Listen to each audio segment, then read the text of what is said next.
श्री शिवाय नमस्तुभय माता बहनों। आप सभी लोग जानते हैं कि 30 मई 2026 यानी शनिवार को पड़ रही है पुरुषोत्तम मास की ज्येष्ठ माह की पूर्णिमा तिथि। और माता बहनों, यह वह पूर्णिमा तिथि है जो पुरुषोत्तम मास में पड़ने वाली सबसे बड़ी तिथि है, क्योंकि यह शनिवार के दिन पड़ने वाली है। इसका बहुत ही बड़ा और विशेष महत्व होता है। अगर कभी भी मौका लग जाए तो आप लोगों को कील और लहसुन लेकर बहुत छोटा सा उपाय करना है। इन दोनों का संयोग बहुत ही कम आता है, क्योंकि ऐसा दिन पूरे साल में सिर्फ एक ही बार आता है। और माता बहनों, आप सभी लोग जानते हो कि पुरुषोत्तम मास पूर्णिमा तिथि का अगर सबसे बड़ा कोई उपाय है तो वो कील और लहसुन वाला उपाय। तो माता बहनों, जिन लोगों ने इस उपाय को ना किया हो, मतलब पूरा साल निकल गया, उन्होंने किसी भी दिन इस कील और लहसुन वाला उपाय को ना किया हो, पर माता बहनों, आपके पास एक आखिरी मौका बचा हुआ है, जो कि 30 मई 2026 पुरुषोत्तम मास पूर्णिमा तिथि व्रत के दिन है। तो इस दिन आप लोगों को इस वाले उपाय को जरूर कर लेना है। भले ही आपने पूरे महीने भर इस उपाय को ना किया हो, पर अगर आपने इस पूर्णिमा तिथि के दिन अगर इस वाले उपाय को कर लिया तो आपको इस उपाय को करने का वह फल मिलेगा जिसकी आपने कभी कल्पना भी नहीं करी होगी। इसीलिए आप लोग इस वाले उपाय को एक बार जरूर कर लेना है, ताकि आप लोगों के हाथ से ये मौका ना जा सके और आपको इस उपाय को करने का फल मिल सके। माता बहनों, इस उपाय को आज हम आपको बहुत अच्छे से समझाने वाले हैं। इस वीडियो को देखने के बाद इस उपाय को समझने के लिए आपको कोई और वीडियो को देखने की ज़रूरत नहीं पड़ेगी। तो चलिए उपाय को शुरू करते हैं। देखिए, इस पुरुषोत्तम मास पूर्णिमा तिथि के दिन ये इतना खास होता है, इतना महत्वपूर्ण होता है। देखा गया है कभी कभी बड़े बड़े पूजा पाठ अनुष्ठान से जो मनोकामना पूर्ण नहीं होते, वो पुरुषोत्तम मास पूर्णिमा तिथि के दिन एक छोटे से उपाय करने से ही आपकी मनोकामना पूर्ण हो जाती है। और बहुत सारे लोगों ने इस उपाय को किया भी है और उनको इस उपाय को करने का फल भी जरूर मिला है। अगर आप लोग भी इस उपाय को करना चाहते हैं तो आप इस उपाय को पहले अच्छे से समझ लेना, सुन लेना, उसके बाद करना। आपको इस उपाय का फल जरूर मिलेगा। और इस उपाय को कर लेने से आपके घर में चाहे किसी भी प्रकार की दुख और समस्या क्यों ना चल रही हो, आपको उसका कारण भी नहीं पता है कि भाई ये समस्या किस कारण से चल रही है। उसका कुछ भी कारण हो सकता है, जैसे पितृदोष हो सकता है या किसी भी तरह का मंगल दोष भी हो सकता है। तो इस दिन आप लोगों को ये वाला उपाय जरूर कर लेना है। ये एक ऐसा उपाय है जिस उपाय को अगर किसी विशेष दिन पर किया जाए तो भाई उस विशेष दिन का जो है वो तो हमें मिलता ही मिलता है। पर हमने उस दिन पर इस उपाय को किया है तो हमें उससे भी बड़ा फल मिलता है, और फल बहुत जल्दी मिलता है, क्योंकि आप इस उपाय को बहुत ही बड़े और विशेष दिन पर कर रहे हो। तो चलिए अब उपाय के बारे में बात करते हैं। लेकिन उससे पहले आप लोगों को यह जानना आवश्यक है कि आखिर यह उपाय किस समय करना है, किसको करना है और कैसे करना है। तो चलिए हम आगे आपको वीडियो में एक एक करके बता देते हैं। लेकिन उससे पहले अगर आप लोग हमारे चैनल पर पहली बार आए हैं या फिर मेरी आवाज़ आज पहली बार सुन रहे हैं तो हमारे चैनल को सब्सक्राइब जरूर कर लेना, और इस वीडियो को लाइक करके कमेंट बॉक्स में श्री शिवाय नमस्तुभय ओम नमः शिवाय जरूर टाइप कर देना। तो मेरी माताएं, इस कील और लहसुन वाला उपाय को हमें इस पुरुषोत्तम मास पूर्णिमा तिथि के दिन कैसे करना है, किसको करना है, किस समय करना है और कहां पर करना है, ये सारे सवालों के जवाब आपको इस वीडियो में मिल जाएंगे। और जो ये वीडियो देखेगा भाई, उसको कील और लहसुन वाला उपाय जरूर करना चाहिए, क्योंकि इस दिन कील और लहसुन का भी बहुत ही बड़ा और विशेष महत्व होता है। और बात आ जाए कील और लहसुन वाला उपाय की, तो ये सोने पर सुहागा वाली बात हो जाती है, और ये एक बहुत ही बड़ा उपाय हो जाता है इस पूर्णिमा तिथि का। तो अब माता बहनों, इस कील और लहसुन वाला उपाय को आखिर करना किसको है, सबसे पहले हम लोग वो बात जान लेते हैं। तो देखो, घर की जो बड़ी माताएं बहनें होती हैं, उन माताओं बहनों में से कोई भी एक बड़ी माता बहन इस वाले उपाय को कर सकती है। और अगर आप चाहे तो अपने घर में से सभी सदस्यों को भी इस उपाय को करवा सकते हैं।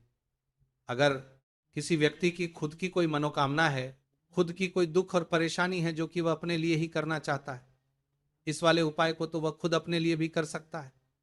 बाकी अगर कोई घर में से ऐसा है जो कि अपने पूरे घर परिवार की सुख और शांति के लिए यह वाला उपाय करना चाहता है, तो भाई वह भी कर सकता है। उसमें भी कोई दिक्कत वाली बात नहीं है। कहने का मतलब यह है कि इस उपाय को हर एक सदस्य भी कर सकता है और पूरे घर परिवार के सदस्य के लिए घर की बड़ी माताओं बहनों में से कोई एक माता बहन भी कर सकती है। माताएं बहनें अगर घर में उपस्थित ना हो या ये वाला उपाय ना कर पा रही हो तो फिर घर का कोई बड़ा सदस्य भी इस कील और लहसुन वाला उपाय को कर सकता है, चाहे फिर वह पुरुष ही क्यों ना हो, उसमें कोई भी दिक्कत वाली बात नहीं है। उसके बाद में दोस्तों जो अगला प्रश्न निकल कर आता है वह ये आता है इस उपाय को लेकर कि आखिर इस उपाय को हमें किस समय करना है, सुबह के समय करना है कि शाम के समय करना है। तो देखो, इस वाले उपाय को आप लोग सुबह के समय ये भी कर सकते हो और शाम के समय प्रदोष काल में भी कर सकते हो। अब अगर आप पूछो कि गुरुजी सबसे उत्तम समय कौन रहेगा इस कील और लहसुन वाला उपाय को करने का, तो हम आपसे बस यही कहेंगे कि इस उपाय को आप सुबह के समय करेंगे तो ज़्यादा बेहतर होगा। बाकी अगर प्रदोष काल शाम के समय भी करेंगे तो भी अच्छा होगा, उसमें कोई भी दिक्कत वाली बात नहीं है। तो चलिए जानते हैं इस विशेष उपाय के बारे में, लेकिन उससे पहले एक प्रार्थना। अगर आप चैनल पर नए हैं तो कृपया चैनल को सब्सक्राइब अवश्य कर लें और वीडियो को लाइक करके कमेंट बॉक्स में जय श्री हरि विष्णु जी, जय माता रानी ज़रूर लिख दें, जिससे कि भगवान श्री हरि विष्णु जी और माता दुर्गा जी की कृपा सदैव आप और आपके परिवार पर बनी रहे और आपको कभी भी धन से संबंधित किसी प्रकार की कोई कमी ना आपको और आपके परिवार पर बनी रहे और कभी भी कमी ना होगी। आज का ये वीडियो बहुत ही खास होने वाला है क्योंकि शनिवार पूर्णिमा तिथि व्रत में किए जाने वाले 3 विशेष उपाय आज आपको इस वीडियो में बताए जाएंगे। यह उपाय आप अपनी समस्या के अनुसार कर सकते हैं। इन उपायों में आपको धन प्राप्ति के उपाय बताए जाएंगे, आपकी मनोकामना पूर्ति के उपाय बताए जाएंगे। जीवन में किसी भी प्रकार के संकट चल रहे हैं, समस्याएं चल रही हैं, तो उनको दूर करने के उपाय बताए जाएंगे।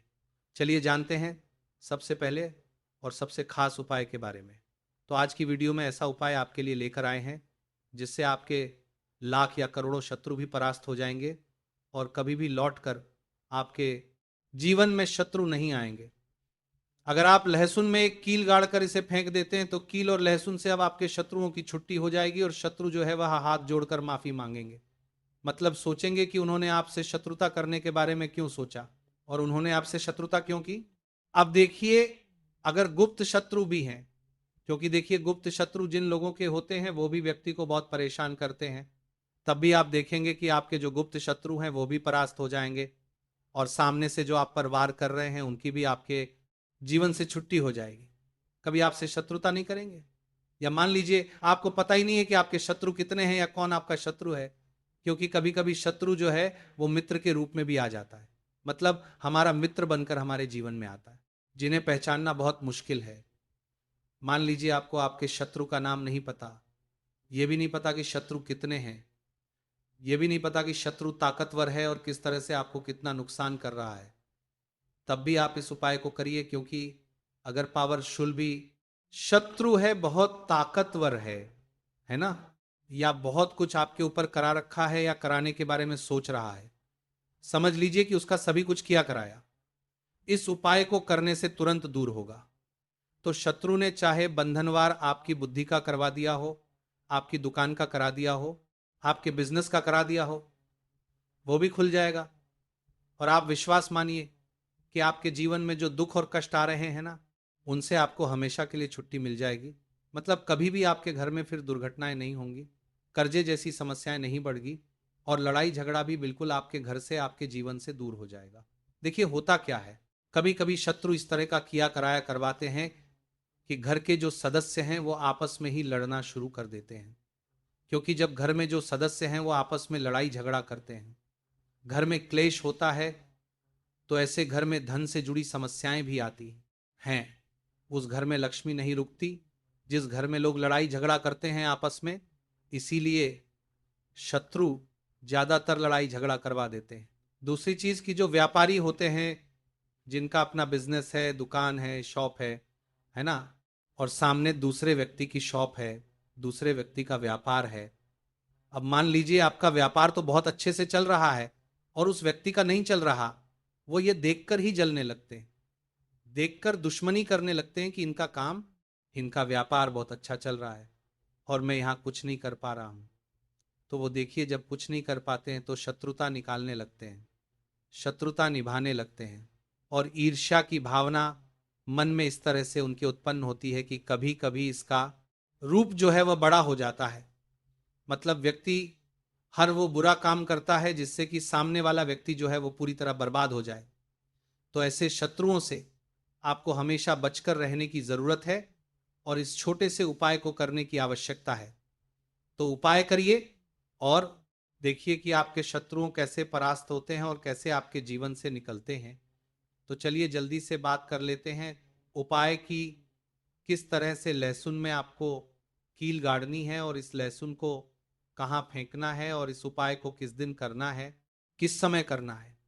सबसे पहली बात कि इस उपाय को स्त्री हो या पुरुष कोई भी कर सकता है। दूसरी चीज, इस उपाय को आप किसी भी दिन कर सकते हैं। देखिए उपाय की बात करें उससे पहले आप सभी से रिक्वेस्ट करते हैं कि वीडियो को लाइक करके चैनल को ज़रूर सब्सक्राइब कर लें, साथ ही साथ जयकारा लगा दें। पूरी सच्ची श्रद्धा से कमेंट सेक्शन में जय श्री राम लिख दें, क्योंकि संकट मोचन हनुमान जी बालाजी महाराज का आशीर्वाद ही है कि यह उपाय आप तक पहुंचते हैं, आपकी समस्या का हल आप तक पहुंचता है। इसीलिए वीडियो को लाइक, चैनल को सब्सक्राइब कर लें और जयकारा लगा दें।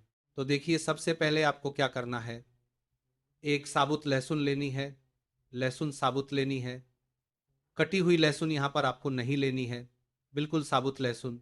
इसी के साथ आपको क्या करना है, एक लोहे की कील भी लेनी है। अच्छा, कील जो आप यहाँ पे लेंगे वो नई कील आपको बिल्कुल नहीं लेनी है। पुरानी कील लेनी है तो नई कील ना लें, आपके घर में ही आप ढूंढे कोई पुरानी कील पड़ी हो आप ले लें, ठीक है ना। इसी के साथ आपको क्या करना है, काले रंग का मार्कर पेन लेना है, ठीक है ना। मार्कर इसीलिए क्योंकि वो अच्छे से चल जाता है। यहाँ पर आप स्याही भी ले सकते हैं, स्याही से भी आप लिख सकते हैं। अब देखिए आपको करना क्या है, इन 3 चीजों को लेकर आपको दक्षिण दिशा में फेस करके बैठ जाना है, अपने घर की दक्षिण दिशा में। तो देखिए जमीन पर बैठकर आपको इस उपाय को करना है। सबसे पहले लहसुन आपने ले ली, अब आपको वह लहसुन उठानी है। आपने किसी के लिए बार बार में लगातार रहा, और जो काले रंग का पेन या मार्कर आपने लिया है उस लहसुन के ऊपर आपको उस पेन से, उस कलम से शत्रु लिखना है। शत्रु क्यों लिखना है, क्योंकि देखिए शत्रु एक भी हो सकता है, 2 भी हो सकते हैं, 3 भी हो सकते हैं और ज्यादा भी हो सकते हैं, या गुप्त शत्रु भी हो सकते हैं जिनके बारे में आपको पता ही नहीं है। अब आप मान लीजिए नाम अगर उस पर ही लिखते हैं, इससे आपका एक ही शत्रु दूर होगा, एक ही शत्रु परास्त होगा। लेकिन अगर आप लहसुन के ऊपर शत्रु लिख देंगे ना, तो आपके जितने भी शत्रु हैं सभी परास्त हो जाएंगे और जीवन से वह शत्रु भी दूर हो जाएंगे जो गुप्त तरीके से आपसे शत्रुता निभा रहे हैं, या आपकी पीठ पीछे बहुत कुछ बुरा कर रहे हैं या करवा रहे हैं कुछ, है ना। बहुत सारी क्रियाएं करवा देते हैं। तो इसीलिए लहसुन के ऊपर आपको क्या लिखना है, केवल शत्रु लिखना है।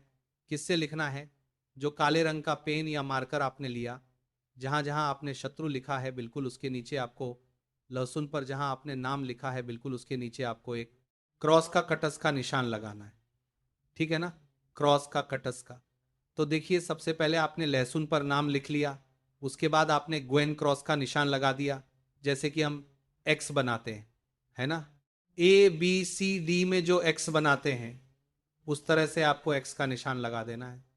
अब उस एक्स के नीचे भी आपको एक शब्द लिखना है। क्या लिखना है, त्रिम, ठीक है ना। क्या लिखना है, त्रिम। देखिए ये जो त्रिम आपने लिखना है ये सिर्फ एक बार लिखना है, एक्स के नीचे सिर्फ एक बार। इतना करने के बाद आपको एक मंत्र बोलना है। तो मंत्र आप ध्यान से सुन ले, ठीक है ना। मंत्र स्क्रीन पर भी आपको मिल जाएगा, यहां से आप नोट कर लें। ओम क्रीम क्रीम शत्रुनाशिनी क्रीम क्रीम फट स्वाहा। तो मंत्र देखिए आपको फिर से बता रहे हैं, ओम क्रीम क्रीम शत्रुनाशिनी क्रीम क्रीम फट स्वाहा। इतना आपको 11 बार बोलना है। मतलब ये जो मंत्र है ये मंत्र आपको 11 बार बोलना है। और मंत्र जब आप बोलेंगे उसी समय आपको उस कील को, जहां पर आपने अपने शत्रु का नाम लिखा है या शत्रु लिखा है, वैसे तो शत्रु ही लिखिए, नाम मत लिखिए, उसी शत्रु शब्द के ऊपर आपको उस कील को गाड़ देना है। कब गाड़ेंगे? कील को जब मंत्र बोलेंगे तो बस कील गाड़ने के बाद आपको क्या करना है? उस लहसुन को उठाना है। आप चाहे तो किसी कपड़े में रख लें, है ना, क्योंकि इस उपाय को आपको छुपा कर करना है, किसी को बताकर नहीं करना है, क्योंकि उपाय जल्दी काम करता है। फिर आप किसी भी सुनसान स्थान पर जाएं, वहां छोटा सा गड्ढा कर ले और उस लहसुन को उसी मिट्टी में दबा दें, कील सहित दबा दें। ऐसे नहीं कि कील निकालनी है या कुछ करना है, नहीं, लहसुन और कील सभी को उसके अंदर आपको दबा देना है। मिट्टी के अंदर गड्ढे को अच्छे से ढक देना है, अपने घर पर चले आना है। और इस उपाय को आप कोशिश करें कि सूरज ढलने के बाद करें, ठीक है ना? जैसे ही सूरज ढल जाता है, हल्का सा अंधेरा होता है, उस समय कर ले तो ज्यादा उत्तम है।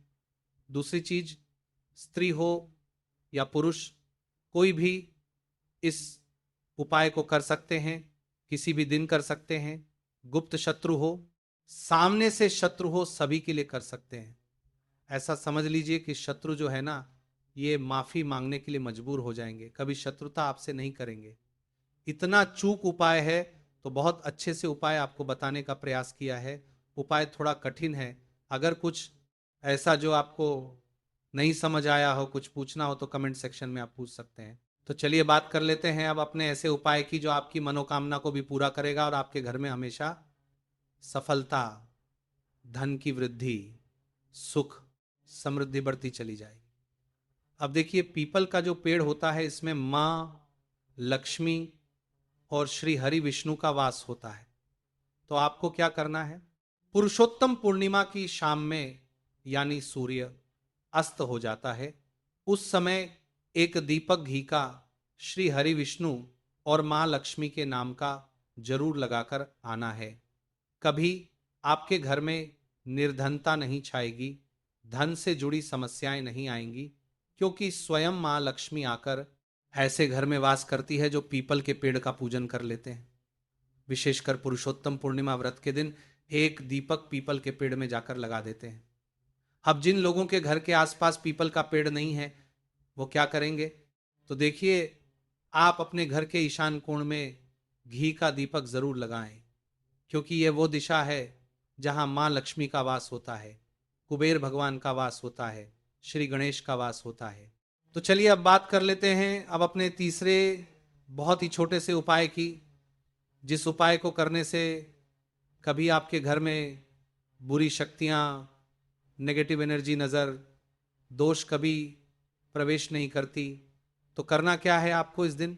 सबसे पहले तो अपने घर में 1 या 2 कपूर जलाकर पूरे घर में इसका धुआं दिखाना है, और मुख्य द्वार पर, यानी आपका जो लकड़ी का दरबार किया था दरवाजा है, बाहर की तरफ आपको 2 दीपक जरूर से लगाने हैं। देसी घी के मां लक्ष्मी और श्री हरि विष्णु के लिए बहुत ही छोटा सा उपाय है, लेकिन बहुत लाभकारी है। तो इस उपाय को करिए, आपको लाभ होगा, और जितनी भी समस्याएं, दुख, कष्ट आपके जीवन में है, बहुत जल्दी आपके जीवन से दूर हो जाएंगे। अगर ये उपाय आप सही तरीके से कर लेते हैं, पूर्ण सच्ची श्रद्धा के साथ, पूर्ण निष्ठा के साथ कर लेते हैं, श्री हरि विष्णु और मां लक्ष्मी पर विश्वास करके कर लेते हैं, कोई भी उपाय जब आप करें तो हमेशा ये सोचकर करें कि मेरा यह उपाय जरूर सफल होगा और मुझे भगवान की कृपा जरूर मिलेगी। आप देखेंगे कि इस तरह से जब आप उपाय करेंगे, आपको उसका फल जरूर मिलेगा, आपका उपाय जरूर सफल होगा, और जीवन में आप हमेशा आगे बढ़ेंगे। तो तू उपाय की बात